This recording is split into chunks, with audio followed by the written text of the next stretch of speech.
In 1945, some workers in Egypt accidentally dug into an early Christian tomb. Inside, they found a large jar containing 13 leather-bound manuscripts, which were composed of 48 separate works. Practically all of these works are Gnostic, meaning they teach salvation through mystical knowledge. And one of these manuscripts contains the Gospel of Thomas.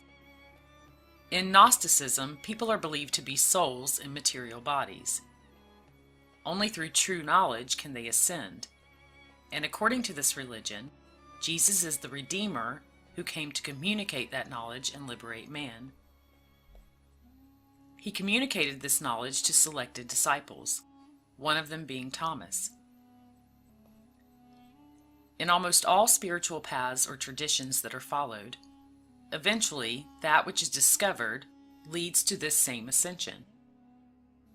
And if these teachings had been placed in the modern Bible, the message may possibly have been clearer and more focused on the power that is held within each person. The Gospel according to Thomas doesn't tell a story. It's a compilation of approximately 114 sayings attributed to Jesus. The opening words of the document read, "These are the secret words which Jesus, the living one, spoke, and Didymus Judas Thomas wrote down. And he said, Whosoever finds the interpretation of these sayings shall never taste death. Let not him who seeks desist until he finds. When he finds, he will be troubled. When he is troubled, he will marvel, and he will reign over the universe." The sayings themselves are not the secret. The secret lies in their interpretation. When you find the true answers, it will trouble you because it goes against most of what you've been taught. And when the truth of it sets in, it will marvel you. And then you will know your power, that you have supreme reign over your life and everything in it, that you truly can experience heaven on earth. The Gospel of Thomas has been eliminated from the Bible, and there are many explanations as to the reasoning. Some religious leaders express that if you read it and compare it to what you see in the New Testament, it's a very different kind of book, presenting a quite different Jesus. They claim that these particular teachings about Jesus mesh with certain philosophical principles that only grew in popularity, but that they aren't necessary to the work of the Bible.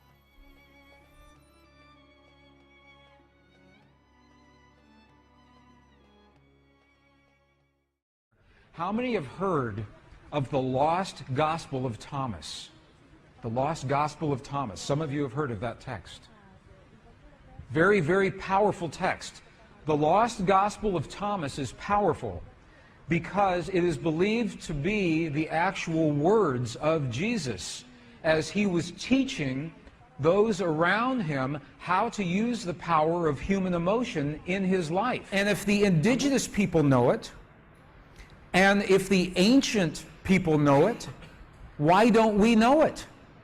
What happened to our knowledge? Well, this is a very good question.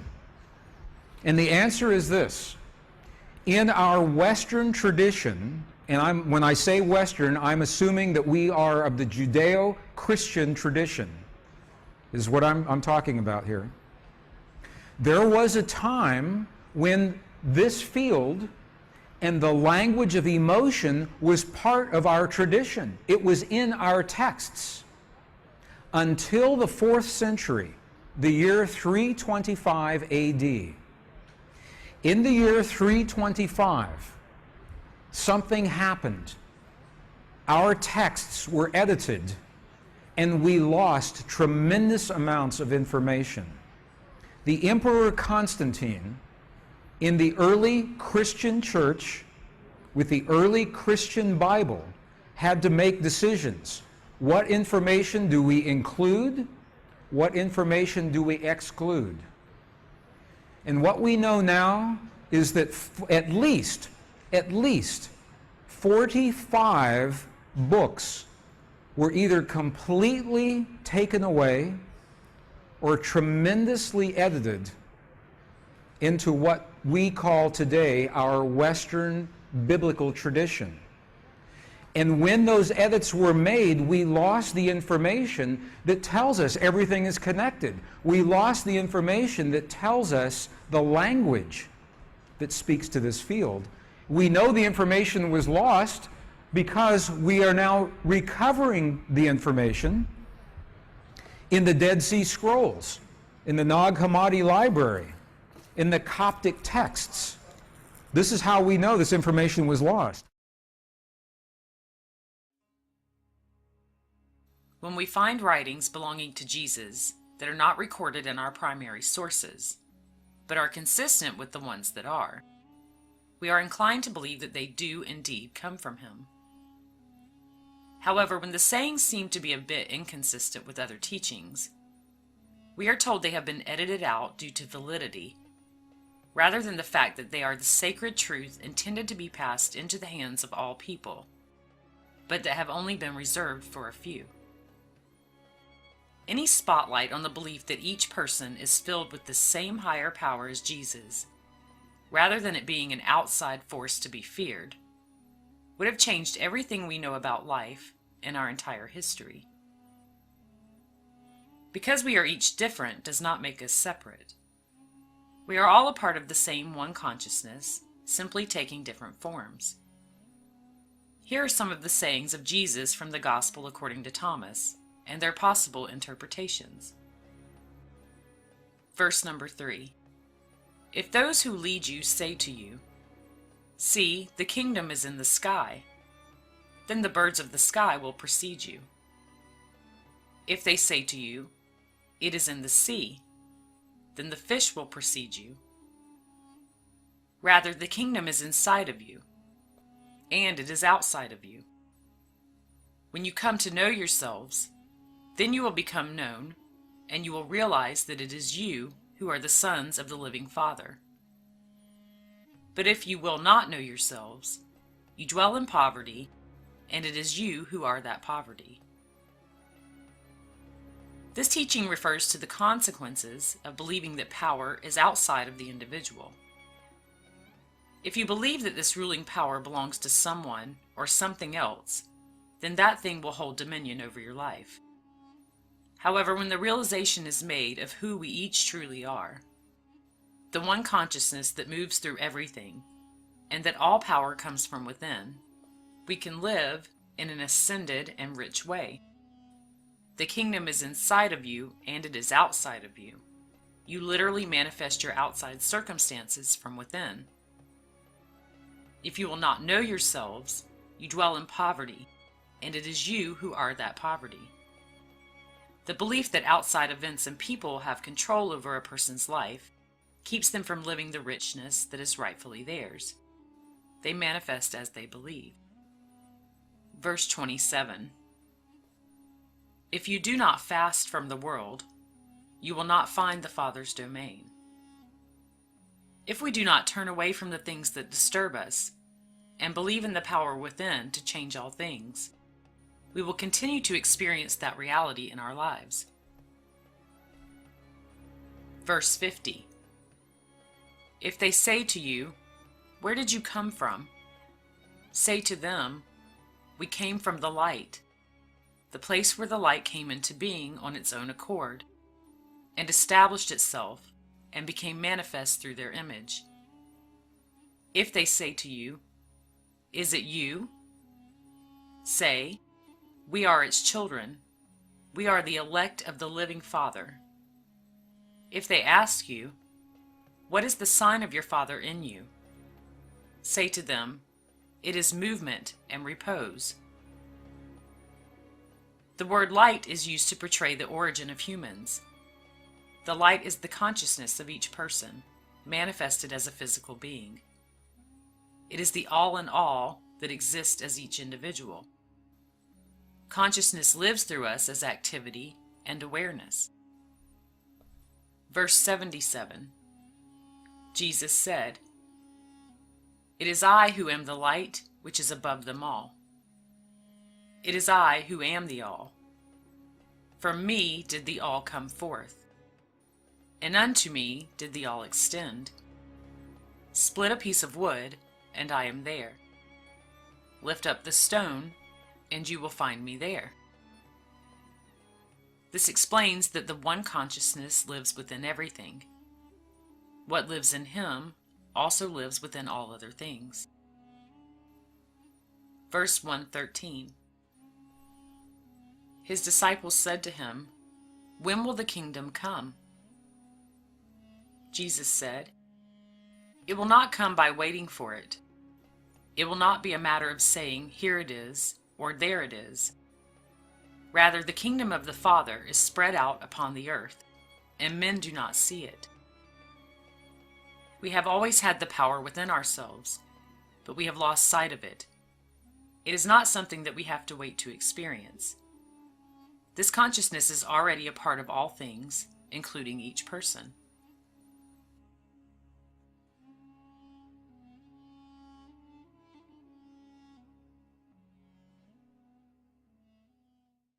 To unleash the force of the divine matrix in our lives, first, we have to understand how it works. And the science tells us how it works. Secondly, we must speak the language that the divine matrix recognizes, and science cannot tell us that. That comes from our past, from our culture, from our history, from those who have learned and used this language for thousands of years. So this is what we're doing right now. We're learning what did Jesus and what did the great masters say about this language. Because it's the same whether you're talking Buddhist or Hindu or Christian, pre-Christian traditions. They're all telling us that there is a field of energy and that we have the language to use that field. This is an actual page out of the Gospel of Thomas. So we know that this ancient gospel actually existed. And you can see some of the letters. These are Greek letters. You can actually read some of, if you know Greek, you can see some of the Greek letters right here. In the Gospel of Thomas, two very important keys. This was written right around 300 years after the time of Jesus. In this gospel, okay, so here's what we're doing.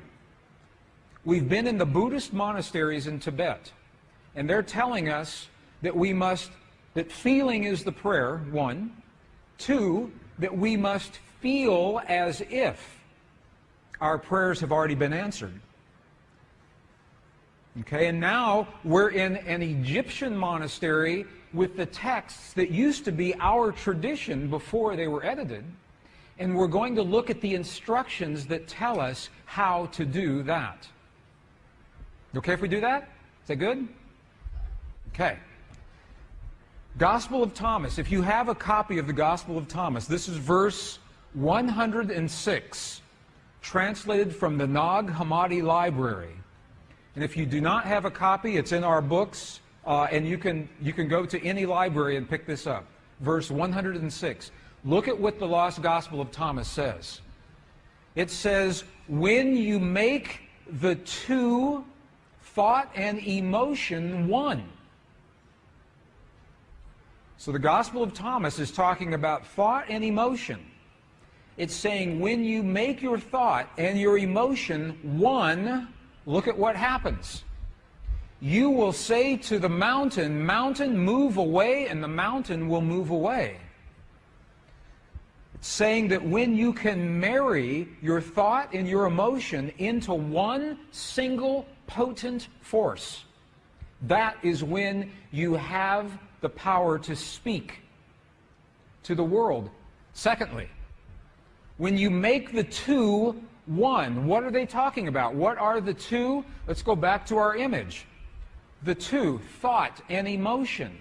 When the two become one in our hearts, we create the feelings in our bodies.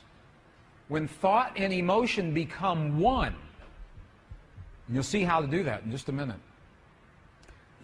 Let's go back to the Gospel of Thomas, another verse. Now this is verse 48. It says almost the same thing. This was so important that it was recorded at least 3 different times in the same Gospel. Look at what this says. If the two make peace with each other in this one house. When Jesus is talking about the house or the temple, what is he talking about? What is he talking about? Precisely you. You are the house. You are the temple. If the two make peace with each other in this house, if thought and emotion become one, if they make peace with each other in this house, look what happens. They will say to the mountain, move away, and it will move away. He's telling us again, in a completely different verse, how powerful it is to marry thought and emotion. But they still haven't told us how. How do you do this? That's the next piece. In the early Christian Bible, your Bible today, there is a passage. How many have heard, ask and ye shall receive? Have you heard that before? Ask and you shall receive. Have you heard that? I know people that ask and ask and ask and nothing happens. Because the asking is not done with the voice. The asking is not done, please, please, bring this to my world. That's not asking. To ask, we must speak to the field, to the divine matrix, in the language that the field recognizes. And a language that's meaningful. The field doesn't recognize our voice, it recognizes the power of our heart. Remember this morning, our heart, we have a feeling, creates electrical waves, magnetic waves. That's the language the field recognizes. So when you create the feeling in your heart as if your prayer is already answered, that creates the electrical and the magnetic waves that bring that answer to you. In the Bible that you have today, the King James Version, John 16, 23, 24, what you have is the condensed version. You have the edited version. The edited version looks like this. This is the edited version. Whatsoever ye ask the Father in my name, he will give it to you. Hitherto have ye asked nothing in my name. Okay? Ask and ye shall receive, that your joy may be full. Okay, this is the edited version. This is so amazing to me because they took out the two sentences that tell us how to ask. In the 4th century, when the edits happened, they took those two sentences out. Would you like to see those two original sentences? Okay, we'll go back into the original Aramaic and we'll look at a new translation. This is the original Aramaic. It begins, it looks very similar. So this is the retranslated version with the missing pieces. All things that you ask straightly, directly from inside my name, you will be given. It says, so far you've not done this, because if we ask with our voice, we have not done this. Now here's the piece that was edited. Here is what was lost. Look at these two very powerful sentences. Ask without hidden motive and be surrounded by your answer. Be enveloped by what you desire, that your gladness be full. Look at what it's saying. It's not saying to speak a word, it's saying to be surrounded, to feel as if. If you are surrounded, you are feeling as if your answer has already happened. Be enveloped. If you want the perfect relationship in your life, if you want the healing in the body of your loved ones, feel the feeling of what it is like as if that has already happened. Be enveloped by what you desire, because that is when your thought and your emotion become one. You think the thought of the healing in your loved ones, and you feel the love of that thought. They become one, And that is the language that this field recognizes. Does that make sense? Are you okay with that? You're going to see an example of this, another example here in just a moment. Ask without hidden motive. What does that mean? Hidden motive. Ask without judgment. This is precisely what the Buddhists are telling us. Ask without the judgment of the right or the wrong or the good or the bad. Ask without the ego. Ask from the heart. Is this meaningful to you? Is this helpful at all? Let me give you an example then. Because to be, if it says be surrounded, that means to feel as if. To feel as if. Now, if that sounds too religious, because it's from the Bible, we spoke this morning about Neville, the philosopher Neville, early in the 20th century. His book, The Power of Awareness.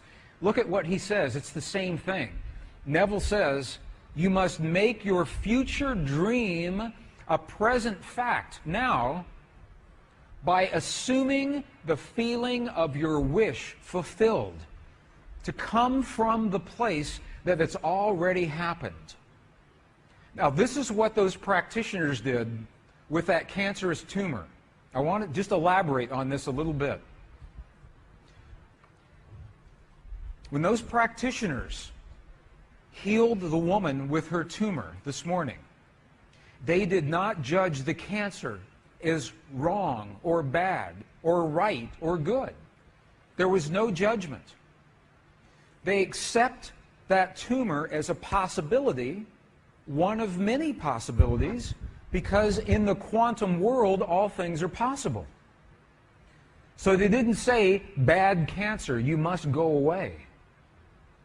Or we're going to operate on you, or we're going to use radiation on you. They didn't do that.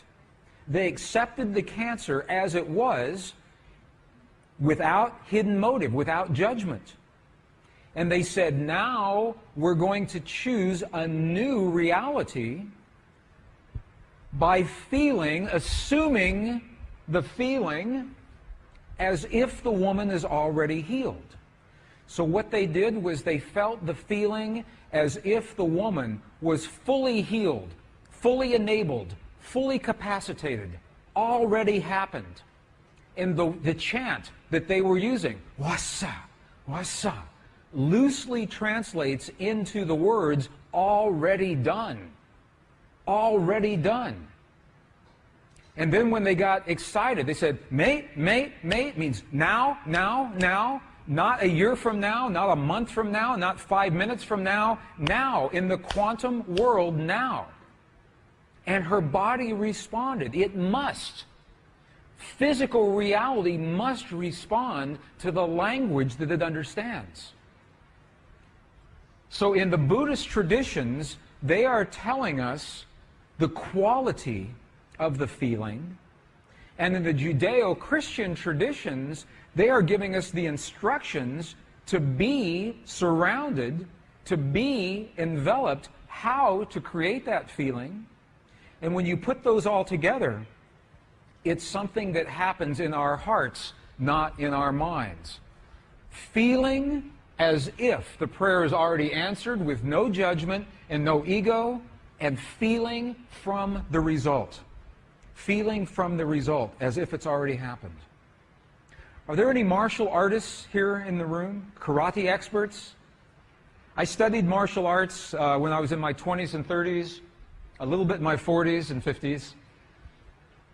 Have you seen martial artists when they demonstrate their focus by breaking a concrete block? Have you seen that? You've all seen that before, right? Okay, here's the secret. Here is the secret to breaking that block. When the martial artist is focused on that block, the very last thing that they are thinking is about their hand hitting the block. Because if they think about that, they know it will hurt.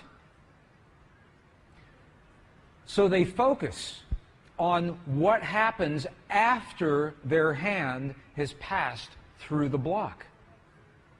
as if it has already happened. They focus on a place below the block and feel the feeling as if their hand is already in that place. That is a metaphor, that is an equivalent for what we're doing with the power of emotion. Feeling as if the experience has already happened. The Gospel of Thomas represents our connection to consciousness and all that is. It is the knowledge that liberates man. If a person does not experience this higher consciousness, they believe themselves to be separate, alone, and simply a victim of circumstance. To break free from any manifested reality that does not serve what a person desires, the false image of the self must be replaced with the true knowledge of who and what we each are, and the power that we each possess.